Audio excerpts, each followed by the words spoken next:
Dice así la palabra del Señor: Jesús salió de la sinagoga y fue a casa de Simón, cuya suegra tenía una fiebre muy alta. Rogaron a Jesús que la curase. Él, inclinándose, reprendió la fiebre y la fiebre la dejó. Ella, levantándose al instante, les servía.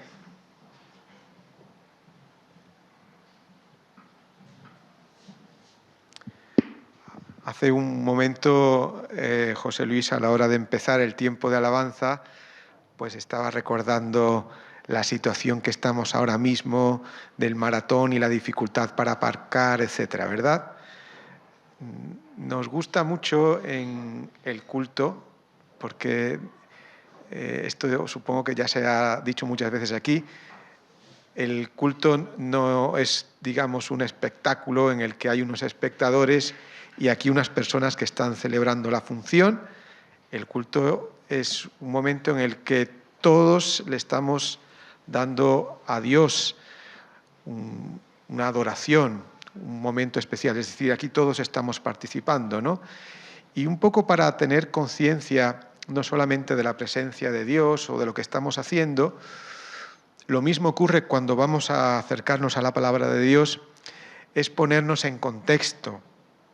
Y aunque lo que acabamos de leer parece que no tiene mucho que ver con la situación que podamos estar viviendo, salvo que alguno haya tenido fiebre esta semana, que no lo sé, sí es verdad que, bueno, no he visto mucho en Orihuela cómo ha ido, pero sí en España, allí en Murcia sí nos ha tocado todo el tema de la huelga de los que estaban con tractores, de los agricultores, y parece que es un poco la noticia del momento y nos deja un poquito sin saber qué está pasando, etcétera. Y lo único que sabemos es que muchas carreteras han estado cortadas y se ha formado un lío tremendo a la entrada de algunas ciudades. Y esto ha sido noticia en periódicos y en medios de comunicación. La cuestión es que las protestas que suele haber en temas relacionados con el trabajo, aunque se aprovecha pues, para darle un toque político o como quieran verlo, tiene que ver porque a veces las condiciones en las que uno está trabajando pues no son las más favorables. Es decir, uno cuando quiere trabajar pues quiere hacerlo en las mejores condiciones de salud y también de su entorno, ¿verdad? Y a veces hay dificultades para trabajar y eso genera protestas, ¿no? No solamente ocurre con la agricultura, sino en general. Los seres humanos siempre estamos protestando por nuestras condiciones de trabajo. Si no es que todo lo tenemos más o menos cómodo para poder trabajar, pues a lo mejor no nos están pagando lo suficiente. Y es que esas dificultades que el ser humano, que las personas han tenido y tienen para su trabajo, pues esto viene ya desde el Génesis, desde el pecado. Una de las consecuencias de los castigos que Dios le dio específicamente al hombre, pero esto a toda la humanidad, es que con el sudor de la tierra pues producirás vamos a decir así, el trabajo. O dicho de otra manera también, como sigue expresando el Génesis, la tierra te dará cardos, es decir, hay veces que estamos trabajando y no obtenemos el resultado de todo el esfuerzo que estamos empleando, o bien hay veces que el trabajo, en vez de convertirse en una bendición, se convierte en una carga. Al final, todas estas condiciones, no solamente lo que viven los agricultores, sino en general, tienen que ver con que el trabajo ha sido, no el trabajo, sino las condiciones en las que estamos por culpa del pecado, algo que ha oprimido al ser humano. Vemos en todo el Antiguo Testamento este tema de la opresión. Y vuelvo a decir que algunos lo han usado a lo mejor con tintes políticos, pero es una realidad en la vida que ya sea las malas condiciones o ya sea, como en este caso, las enfermedades, vivimos con cosas que nos oprimen y que nos dificultan para trabajar. Bueno, este Evangelio, el Evangelio de Lucas, ya desde el principio vamos viendo algo un poco diferente, como más técnico, ¿verdad? nos habla así como que ha investigado la persona que escribió este Evangelio, inspirado por el Espíritu Santo, por supuesto. Nos da la sensación de que estamos metidos de lleno en la historia. Usa muchos datos, ¿verdad? Nombres de reyes, de las personas en las que... la situación que se cuenta aquí te la enmarca en un momento de la historia y estamos viendo, ¿no?, cómo el autor quiere dar a conocer algo de la historia.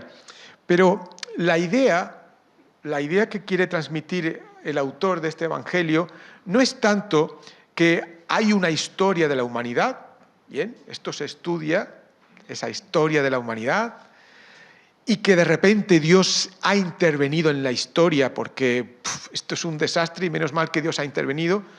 No, lo que Lucas está transmitiendo aquí, inspirado por el Espíritu Santo, es que es Dios el que hace esa historia de la humanidad.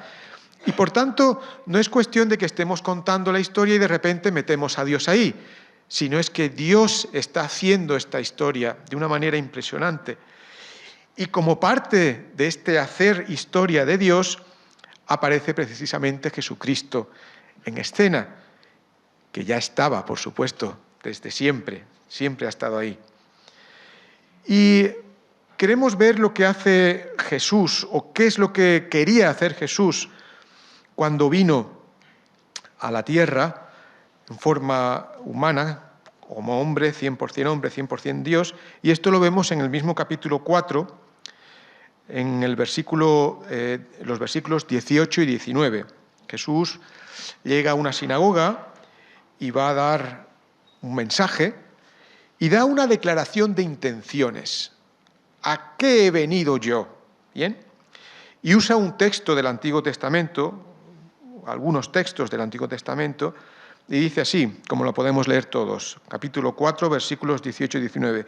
El Espíritu del Señor está sobre mí, por cuanto me ha ungido para dar buenas noticias a los pobres. Me ha enviado para sanar a los quebrantados de corazón, para pregonar libertad a los cautivos, para dar vista a los ciegos, para poner en libertad a los oprimidos y para predicar el año de gracia del Señor. Así que aquí acabamos de ver algo que Jesús ya había dicho que iba a hacer. Libertad a los cautivos, poner en libertad a los oprimidos, a los que sufren opresión. Esto que le ocurrió a esta mujer es un ejemplo de lo que Jesús ya venía a hacer, poner en libertad a los oprimidos. Justo el texto anterior, donde hay otro milagro, donde se expulsa un espíritu inmundo, es también parte de este propósito de Jesús de dar libertad a los cautivos y de poner en libertad a los oprimidos. La fiebre, como estamos viendo aquí, pues no era un síntoma como hoy. Bien, tiene un poquito de destemplanza. Lo toco así, no me lo pongo el termómetro, yo ya sé que tiene fiebre, ¿verdad? Eso es lo que entendemos hoy por fiebre. Para la época, cuando leemos las ideas que se transmiten de aquella época con relación a ahora, son diferentes. Para la época, la fiebre era una auténtica enfermedad. Aquí no está hablando de que estaba un poquito destemplada o que tenía fiebre muy alta ni cosas de estas. Está hablando de que tenía una enfermedad. ¿Bien? Para la época también la fiebre tenía muchas causas, eso está descrito, y una de las causas que tenía la fiebre podía ser un demonio. Entendemos que en aquella época pues, se tenía en cuenta esa causa para una enfermedad. Tal como lo está expresando Lucas, como ya sabemos también que era médico, pues nos deja así, parece como si lo que ha hecho Jesús aquí, más que una curación, es como un exorcismo, pero bueno, de lo que trata no es tanto de estar definiendo, esto es una curación, es un exorcismo, sino de que lo que le estaba ocurriendo a esta persona era algo muy difícil de tratar. Podemos decir así, no era de una curación fácil, sin más, hoy pues que tome paracetamol y mucha agua, ¿verdad? O un poco de Dedalsis si son niños. Pero no se trataba de eso, sino que la situación de esta mujer era precisamente de opresión. Y la cuestión es que si es tan difícil de tratar, ¿cómo va a hacer Jesucristo? Únicamente usó su palabra. Él, inclinándose, reprendió a la fiebre y la fiebre la dejó. Yo creo que no hay una manera más fácil de describir una curación. Cuando vemos la manera en la que hay curaciones, me refiero en ciencia, en medicina, pues es algo muy complicado. Y tal medicamento actúa en la célula y la célula hace esto ya, y después, pasado cierto tiempo, se cura. Pero Jesucristo, como Dios que es, simplemente reprende a la fiebre, a esta enfermedad, no a esa temperatura alta sin más, sino a esta enfermedad difícil de tratar, y la enfermedad desaparece y la persona se cura. Es verdad que en nuestros días pues se tiene mucho más miedo a los virus que a los demonios. Entiendo que hemos pasado ya por un confinamiento, aunque todavía hay pandemia, pero ya no se le tiene tanto miedo, pero sí que hay cierto respeto a todo el tema con los pequeños virus que nos pueden dar una enfermedad terrible, ¿verdad? Y es verdad que hoy en día se saben mejor las causas de las enfermedades, mejor que en aquella época. Sin embargo, la situación de opresión, de cautividad, ya sea por una enfermedad, ya sea por una situación que nos rodea, si nos damos cuenta, salimos de una situación que nos oprime y entramos en otra. Salimos de una y entramos en otra. En la historia de la humanidad siempre hay algo que nos va a impedir progresar, porque siempre el pecado va a estar presente. Y por eso esta venida de Jesucristo y esta declaración de que venía a poner en libertad a los cautivos, venía a poner en libertad a los oprimidos, es una buena noticia tanto para aquella época como para nosotros hoy en día. Ahora, algo que también nos quiere dejar claro Lucas con este texto, además de lo que Jesús vino a hacer, es la intención que ha tenido desde siempre Satanás, el diablo, este enemigo de Dios. En Mateo, en el capítulo 13, se cuenta una parábola, Jesús cuenta una parábola sobre la cizaña, ¿verdad? Y a la hora de contar esta parábola, cuando se dan cuenta los agricultores que hay cizaña en el campo, que no debería haber, el dueño dice, un enemigo ha hecho esto. Hay una realidad en nuestro mundo, en este mundo, desde que está el pecado en el mundo, y es que algo que nosotros no podemos controlar precisamente es el mal. No lo podemos controlar humanamente hablando. Está ahí. Los textos que nos da la Biblia sobre esto no están precisamente para decir, os voy a enseñar cómo quitar el mal o cómo echar a diablos y cosas de estas. Claro que hay textos de exorcismos y te habla sobre esto, por supuesto.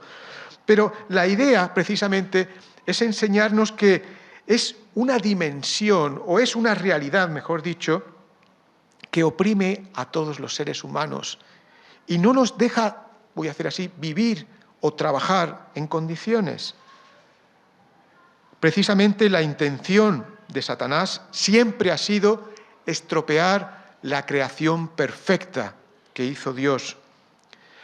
La enfermedad aquí, la fiebre, no se trata tanto de que pensemos en que se ha dañado un tejido, de que se ha afectado a lo mejor una parte de la función del cuerpo. No, no, no. Afecta también al alma, a la voluntad, a la personalidad. La persona enferma llega a una situación que se hunde, se deprime. Es como si estuviera encarcelada, que realmente lo está. Claro, pero el no enfermo sigue expuesto también a esta realidad del mal. Y es verdad que Jesús ejerció su autoridad aquí para curar a esta mujer y que también le dio a sus discípulos esa autoridad para expulsar demonios, por supuesto. Pero vuelvo a repetir, no es esa la intención del autor, enseñarnos cómo expulsar esos demonios, pero sí enseñarnos que está ese mal que no podemos controlar. ¿No nos podemos librar de esa situación? ¿No nos podemos librar de ese mal que nos oprime? Claro que sí, claro que sí. Solamente a través de la muerte de Jesús en la cruz. Solamente a través de la muerte de Jesús en la cruz, el ser humano, al confiar en ese sacrificio, puede ser liberado de la opresión, de ese mal que nos viene acosando desde el principio del pecado.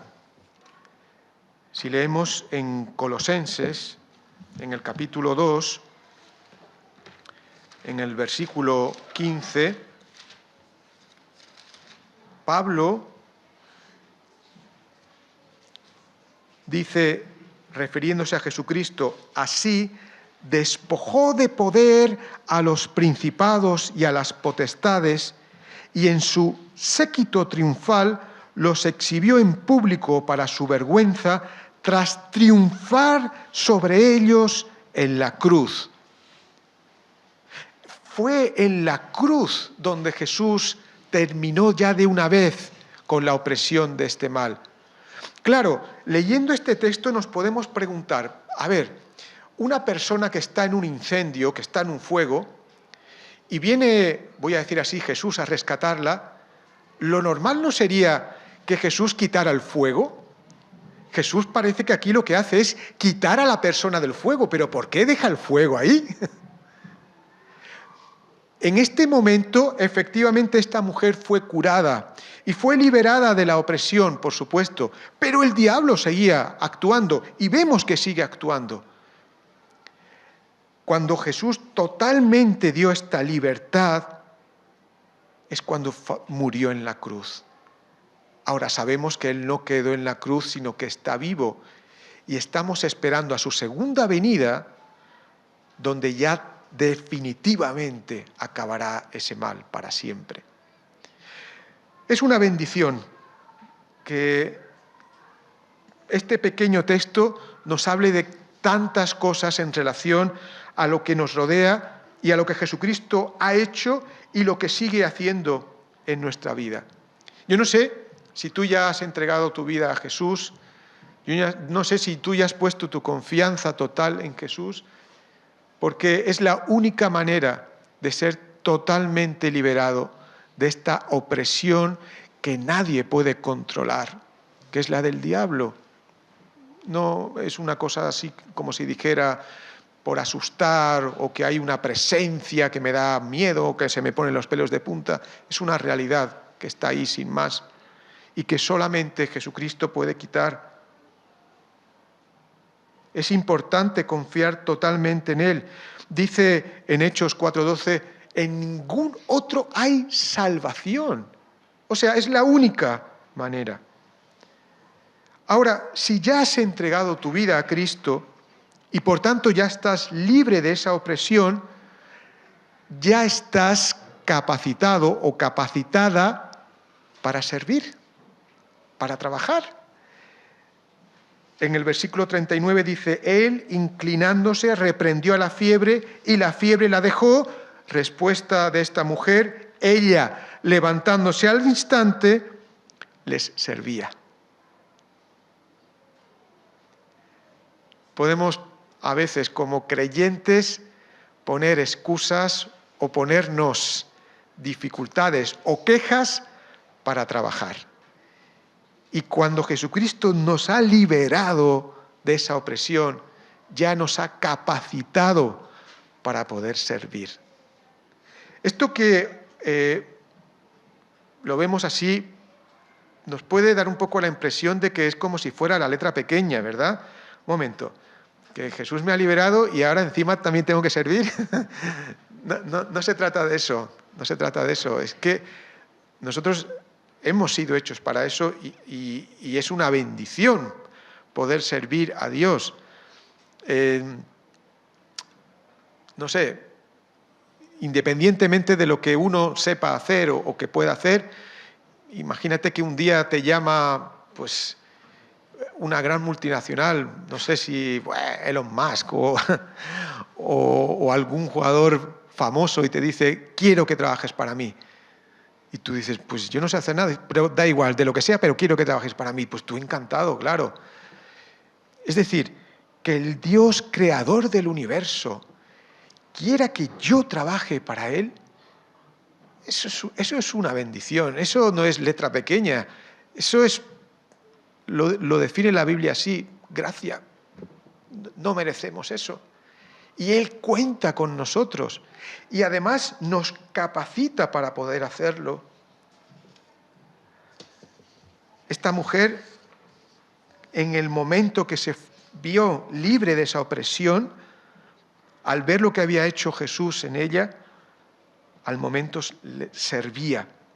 Podemos pensar, y es verdad porque en el texto da esa impresión, que ella lo hacía como gratitud, ¿no? Ya que me ha ayudado, pues voy a decir así, ¿cuánto te debo, no? Eso lo hacemos mucho aquí. Alguien te hace un favor, pues tú no aceptas el favor, dices, venga, te doy algo, te invito a algo, ¿verdad? Pero no es solamente esa gratitud, que sí es una motivación, por supuesto, que nosotros tenemos por lo que ha hecho Jesús en nuestras vidas. También es que nos ha dado esa capacidad, y cuando uno se ve totalmente sano de cualquier dolencia, de enfermedad, ya quiere hacer lo que antes no podía. Y es lo que ocurre. Y en todo el Evangelio de Lucas, los ejemplos en los que se ve a alguien pues sirviendo la comida o haciendo servicios así como se ve de esta mujer, no se refiere a un servicio, voy a decir así, doméstico solamente, sino en general. Es decir, este libro, como los evangelios, están escritos en una época en que ya había iglesia y ya había gente trabajando para el Señor, y ya había muchas cosas que hacer para el Señor, ya había muchos servicios, ya había muchos dones dados por el Espíritu Santo, y por tanto se aplica en general a cualquier servicio que se le puede hacer al Señor, o mejor dicho, el Señor te puede llamar para cualquier cosa. De hecho, nos capacita para una misión específica. Él cuenta con nosotros, nos restaura para su obra y además pone el deseo en nosotros de servirle. La manera que también lo dice aquí el evangelista Lucas es para que nos demos cuenta que lo que había hecho Jesús, el Señor Jesús, en la vida de esta mujer, lo que había hecho era una restauración completa. No había sido una curación simplemente de que te he bajado la temperatura y ya está. No. La había curado en cuerpo, alma y espíritu. Y ella precisamente le servía. Y eso es lo que hace el Señor en nosotros. No tenemos excusa. La verdad es que hay muchas maneras de servir. Y según nuestra situación podemos poner excusas, ¿no? Es imposible, yo no puedo hacer absolutamente nada porque voy en silla de ruedas, soy paralítico y estoy aquí en casa, yo no puedo hacer ninguna cosa, lo siento. Conocemos, ¿verdad? Manolo y Fina, y a lo mejor alguno aquí conoce al pastor Campillo, que él, pues, pastor, ya no puede estar predicando, no puede estar cuidando, pastoreando una iglesia, pero él hace un trabajo impresionante por Facebook. Y el Señor, a través de este simple gesto de servicio, ha alcanzado a muchas personas. ¿Qué hay que Dios pone para que tú sirvas? No tenemos ninguna excusa. Pero es que yo no sé hacer esto, no sé hacer aquello otro. Tantas cosas que se pueden hacer. Él ya nos ha dado esa capacidad para poder servirle. Y de aquí, por tanto, sacamos pues las siguientes aplicaciones y conclusiones al mismo tiempo. En primer lugar, con este texto, concluimos que el diablo sigue actuando en nuestros días y sigue oprimiendo a todo aquel que no conoce a Cristo. Por eso no vale la pena estar centrándonos en Él, sino en Cristo, que lo venció en la cruz. Aunque todavía puede dañarnos el diablo, por supuesto, a los que creemos en Jesús, ya no puede encarcelarnos. Nuestra vida ya ha cambiado de dueño. Ahora somos del Señor.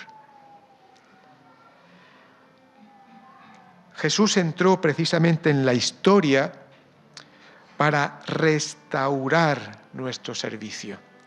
Ahora podemos servirle. Así que si todavía no sabes qué hacer, pídele a Dios sabiduría para que te oriente, porque hay mucho trabajo para hacer. Y finalmente es una bendición trabajar para aquel que lo dio todo para que yo fuera libre. Dale gracias a Dios siempre y recuerda que no es por tus capacidades, sino por la gracia, por el favor de Dios.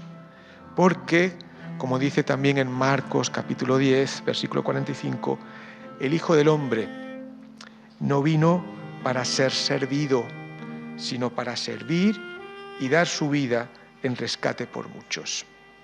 Amén.